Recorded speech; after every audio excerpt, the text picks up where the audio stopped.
This is George Dionne with Metal Express Radio, and I'm here with Hal Marabel and Björn Dahlberg of the band Mad Invasion. How you guys doing? Yeah, we're doing good. Hi. Nice to meet you. If I knew absolutely nothing about Mad Invasion, how would you describe the band's music to me? Classic rock, but we redefine the term classic rock. So it's all the traditional history behind the classic rock, but also in a new shape and form. So modernized. Excellent. I'd agree with that. And your new album's on the way. It's called Edge of the World. It comes out in September. Sort of a dark themed album. You have some songs running through there with some dark themes. Let's talk about one of the singles. Let's talk about Devil's Calling, if you want to talk about how, the songwriting went behind that song and kind of what it's all about. Mm-hmm. Well, there's a theme going through the album that is connecting a lot to sort of a bit of the darkness that runs in life. So evil, good and evil sort of coming together and the good fight, as we used to say. So it's about knowing that the evil is there, but doing what you can to sort of stand up for yourself and fight against it, because it's all around us. So that's very much what Devil's Calling is about. The process behind it is kind of a different one, because we do things a bit, backwards. It starts out with Björn is the riff master of our gang, so he often starts out with the guitar and get a sense and feel for the song. And then actually the second part of the process is Pete, our singer, coming into the picture. So he actually records all of his vocals just to the guitar track and a click track, which is, I think, quite unusual. So many, want the full production before they add the vocals. But for him, and also for Björn, as laying down the basic guitars, it's easier to hear where you are in the sound, the song, and what if the vocals are working or not at that early stage. So and you can't hide as a singer behind some effects and stuff like that. It's very naked, and it's important for me as a guitar player to make flow. To get a flow together with the click track. And it's the same with the singer. When he put down his vocals, it's very naked, so it's easy to hear when it doesn't fit the song. So no effects, no nothing. It's totally dry when we record it. Do you guys record in the studio, or do you have? Do you guys kind of each contribute your parts and put it all together? We have two studios actually working together. So it's one pre-production and parallel production studio, and there's one full studio. So at that point in time, that's when I come into the picture, and I take those tracks and we actually start building the project in a computer. And then we do a lot of parallel work, building the sort of the rhythm section, the sort of basics of the bass and the drums, and add the keyboards and some of this more modernized part of the sound. And then we add sort of the real bass and the background vocals and do the refinement parts in the bigger studio. So it's a bit back and forth, but it's all connected and done in parallel. But that has turned out to be quite an effective way for us. It's all about, doing each bit in the best possible way to get a good flow and to feel that, it's relaxed environment and you can take your time with things and really get it right. Yeah. It's very important for us too. We're working like analog and digital. So in the recording studio with the vocals and the guitars, it's all analog, but we put it down on a digital record. And we use tube preamps from Summit Audio,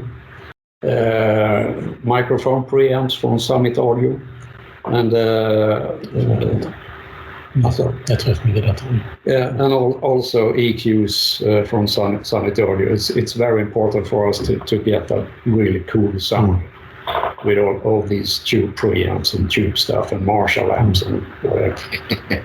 Absolutely. You guys have another single that you're going to be releasing in a couple of days called Crazy and Wild. Do you want to talk a little bit about that song? Yeah, that one is more of a straightforward rock party song. you could say. It has the typical elements of Mad Invasion, both sound-wise and the approach, but it's a bit more direct than some of our other stuff. So it would be really interesting to see how that goes over. We want to look at it as a perfect it's a party song. Yeah, let's see if people agree. Yeah, you got to have one uplifting song, right? They can't all be dark. Oh, there is more. So Mikky Dee of Motörhead and currently of the Scorpions, he appears in the videos for these two songs. Did he play the drum tracks? That wasn't clear to me. No, actually not. So he is a guest in the videos, and it's also the next video, which is the title track of the album Edge of the World. So it's going to be out end of August. So it's a bit of sleight of hand there, because Pete, our singer, and Mikky, they know each other from when they were kids, and they used to play sports together and everything. And then when they got into music, they were part of the same music community. So it was kind of we had the album recorded, but we wanted to sort of tap into that old contact and just ask the question, would it be interesting? For us, it would be great and fun. And he felt the same way, actually. So it was a great, quite unexpected, but nice thing that came in a bit later in the process.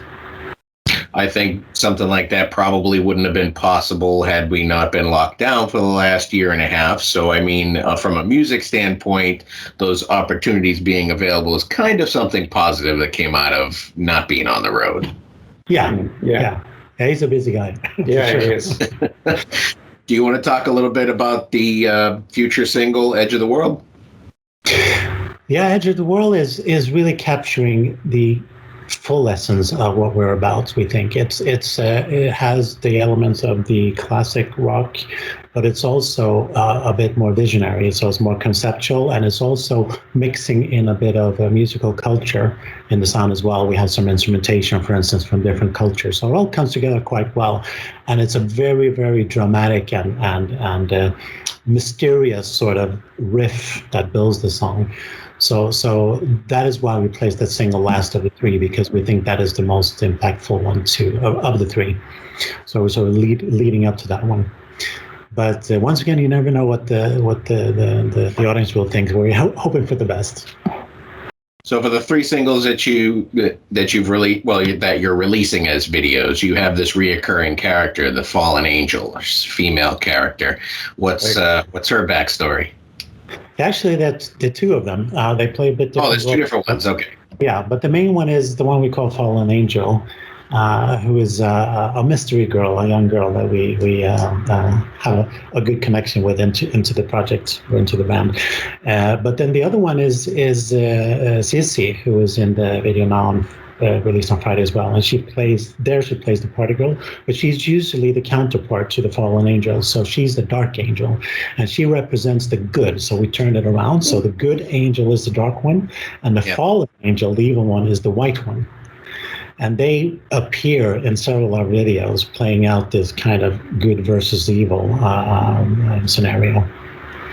Excellent. So we're using them quite a lot in our marketing as well. They're fun characters, and they're very invested in the band as well. You going to try to work them into any live shows that you guys might have going on to promote the album? Perhaps. We'll see. At least digital, but we'll see about the physical. Yeah.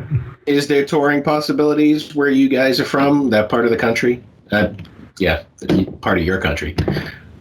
We'll have to see also now how things develop after sort of when people get their shots and the COVID thing is slowing down a bit. But the plan is, if all goes well, the plan is to start looking at that come spring. We have 4 more videos that are already produced that will take us into spring.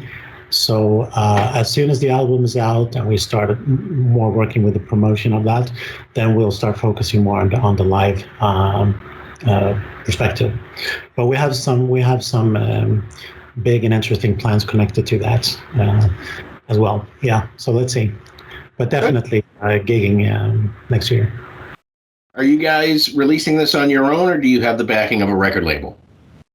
We have our own label. Okay. Which is the MI Media Group. So we produce everything in that label. And that's also something that we found during the process of building this both building the brand but also putting the band together, is that we want to have that control. We want to control our creation as much as possible, and that's the best way to do it, is just to start your own label, and then we buy the services that we feel, the expertise that we feel that we don't have within our own walls, but we try to do as much as possible ourselves to get it the way we want it. So. Absolutely. With being particular about the band. Yeah. You guys have been part of bands and in music for years. This isn't your first rodeo. How did you guys all come together to form Mad Invasion? Well, actually, Björn had a band in the 80s that was Mad Invasion. Even late 70s. I think Mad Invasion got together in 79. Wow, yeah. And we hooked up for a couple of years, and then we just split up. Nothing happened. So, but a couple of years ago, we tried again, and why don't we put together Mad Invasion again? So I called out some guys. I called Pete on the vocals and Hal on the guitars, and we found an old drummer we used before, and so Mr. Bergens got into the band on the drums, and that's the way it was. Since we've known each other also from the early 80s, we've known about each other. We've been part of the same rock community. We've been part of, the same party gang during the 80s and 90s. So we felt also that it's quite a good time to actually do something together. So when Björn made that call, that was quite nice to, why not? The time is right. So, yeah. So, Björn, are you the only original member of Mad Invasion? Exactly. I'm the only one. Okay. So, going back to the 80s, and you guys don't really put this out in your press release, but I saw that you were a member of Bad Habit, and they came out in 1988, and you're actually still making records with Bad Habit. Do you like being able to juggle the two different things? Because they're definitely two different projects. They definitely sound different. Yeah, absolutely. I mean, that's more on the melodic rock side. So we say that has its base more in the 80s, and this has its base more in the 70s. And as we're all friends, so it's quite nice to have both sort of perspectives, and one adds to the other, you could say as well. There's some ideas going back and forth, but yeah. So I mean, we're also releasing something now this autumn. So we try to support each other, being local bands and everything. So yeah. 85, we started with that. Oh, 85. I listened to the first album. It's definitely melodic rock. You mentioned earlier. I just want to say also that the website is being open now in a few days, and there you have more of that information you are. Awesome. Yeah. So going back to, you said having more control over Mad Invasion today, you like having that control. When you guys were starting out in your respective bands back in the 70s and 80s, I would imagine that there was less control because you had everybody from the label kind of telling you what they wanted and what to do and this and that. Exactly. It was the complete opposite. And I think that being that situation for a number of decades is also the basis that, coming to the conclusion now that, if you want to make sure that your product is something you can stand for, and that you can, watch it grow in your own time and get it to what you need it to be, then that's the way you need to do it. You need to become more involved in the different aspects of the production and the whole sort of branding of it, and be more invested, spend more time. And we've decided to just take it one step further, to really control it, to make sure that we get it the way we want it. And kind of today, even with Mad Invasion or with Bad Habit, you can reach a greater audience than you ever could have in the 80s because, your label controlled where you were heard. Because I never heard of Bad Habit. I'm from America. Yeah, for sure. And I mean, social media is a great help in that, I mean, before, if you wanted to get in contact with an artist, it was quite hard, right? You had to go through a couple of mid layers. But now, you just friend people on Facebook, and it's nice to have that direct dialogue with the fans also. They provide some really good inputs. If you want to find something out, you can actually do some quick research by just asking people in your network, and you get some good input for sure. Bjorn, do you have any other bands that you're working with besides Mad Invasion at this time? No, I used to work as a producer, and I had a recording studio for like 40 years. So that's a long time. I worked with Your Fisher from Accept.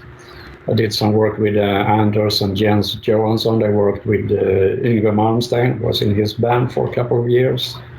So I did a lot of things and local bands and stuff like that. So and also Bad Habit made a few albums. Yeah, I made a few albums with Bad Habit. I was the one who recorded them. So I think one of the advantages with working together with Björn, for my part, is that we put together, like Björn mentioned before, we put together this analog know-how and great experience and knowledge with the new and more digital approach. And Björn's knowledge with sort of the traditional way of recording and really spending time on getting a good sound already at the recording stage has been super valuable for the Mad Invasion sound, because, you know, good stuff in, good stuff out, right? It's much easier to work with good stuff in digital when it's good to start with. And I think a lot of bands today, they are so digitalized, so they miss out on that qualitative aspect of really spending a bit more time and effort on the recording part. So yeah, it's very important. So getting into the sound aspect of things, are you guys planning on a vinyl release? Because that seems to be sort of like the go-to sound for people for that classic 70s, 80s thing, and vinyl's sort of making a resurgence. I don't know what the sales are, but the collectors are out there. As a matter of fact, yes, we have a standardized version, but we also have a limited edition version. So we're all promoting both that and the CD, which is a trifold digipack as well. So it's a bit more exclusive, both for the music connoisseurs, but also on the vinyl side, yeah. And the limited edition will be, you know, signed and numbered and all of those things that those guys and girls seem to value. Yeah, absolutely. It's nice to have something tangible in your hands instead of always, you know, pulling it out of the middle of the air. Yeah, for sure. The new album is Edge of the World. I had a chance to listen to it. It's fantastic. It comes out September 2021. And I want to thank you both for taking the time to speak with Metal Express Radio today. Thank you so much. Thank you very much. And hi to the listeners. Hope you like the album. Yeah.